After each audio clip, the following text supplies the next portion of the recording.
Grace and peace to you. Friend, what would you do if you were a king or a queen? Even as we start to get into tier 4 restrictions, if you have the chance to set all the rules and have anything you ever wanted, what would you do? Have a think. What would it be you would do? And what would you have others do for you? Today, the last Sunday before Advent, the last Sunday of the traditional church year, we celebrate Christ the King. We think about the kingdom of God and the rules of the kingdom and remind ourselves that it's God's kingdom we should be building and not one built on our own desires. So what is the kingdom of God and what does it look like?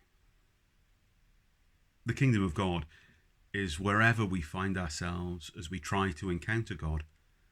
And the rules of the kingdom are as simple as they are difficult. We could look back to the end of Matthew 22, where Jesus tells us the theory, which is to love your Lord with all your heart and soul and mind, and love your neighbour as yourself. But what does that mean?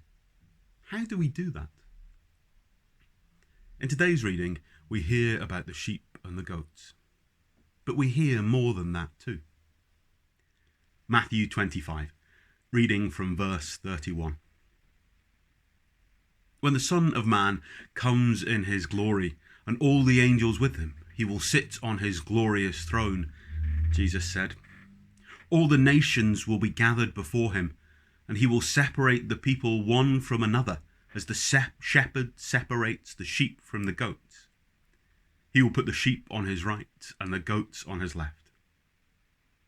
Then the king will say to those on his right, "Come, you who are blessed by my Father. Take your inheritance, the kingdom prepared for you since the creation of the world. For I was hungry, and you gave me something to eat. I was thirsty, and you gave me something to drink. I was a stranger, and you invited me in. I needed clothes, and you clothed me. I was sick, and you looked after me. I was in prison, and you came to visit me." Then the righteous will answer him, "Lord, when did we see you hungry and feed you, or thirsty and give you something to drink? When did we see you a stranger and invite you in, or needing clothes and clothe you? When did we see you sick or in prison and go to visit you?"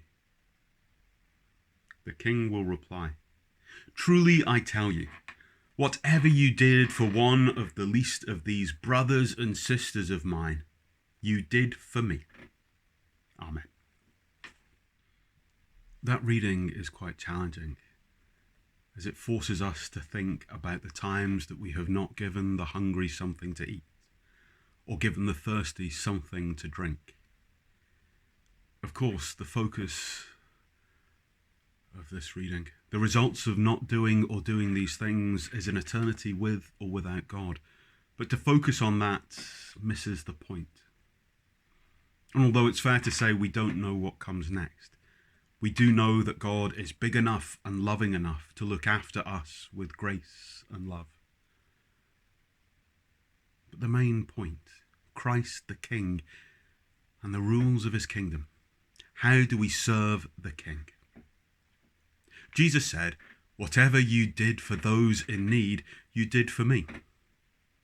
I was hungry and you fed me. I was thirsty and you gave me a drink. I was a stranger and you invited me in. I was naked and you gave me clothes. I was sick and you looked after me. I was in prison and you came to visit me."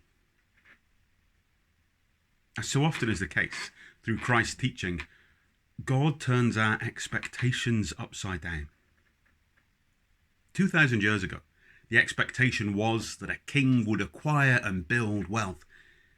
And even if they were kind to their subjects, their wealth would be built on the backs and suffering of others. But the kingdom of God is different. It's not about being served, but about serving. Now, did you come up with an answer to what you would do if you were king or queen? What was the answer?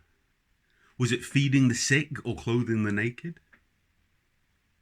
Or was the answer something like a nice car, a fancy holiday, or wardrobes full of high fashion?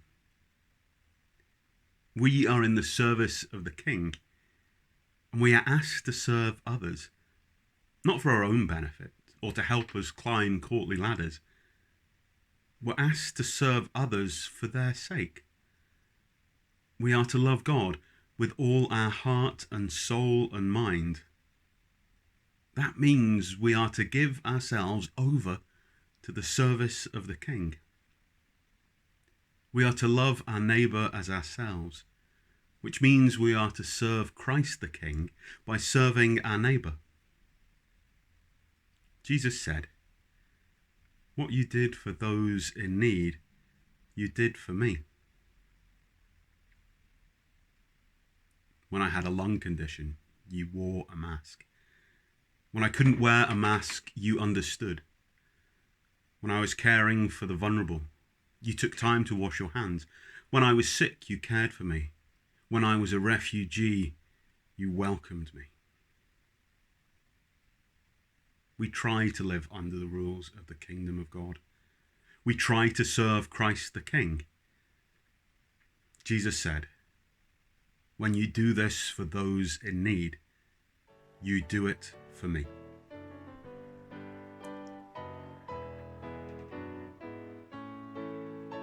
If you want to sing this week, the hymn "Crown Him with Many Crowns" is a great and liturgically appropriate sing, and the link's down in the description.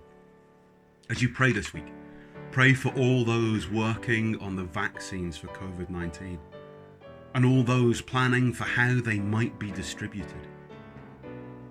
And as you think, and as you start to think festive thoughts, ask yourself how you might respond to others' needs in the next few weeks. One way could be to support the collection of food and goods for Startup Sterling next week, details of which can be found on our social media and posters around the village.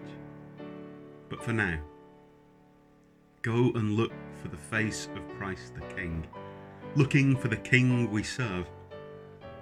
Go and see the face of Christ, seeing God in the faces we serve. Go and do the work of Christ, working for Christ the King.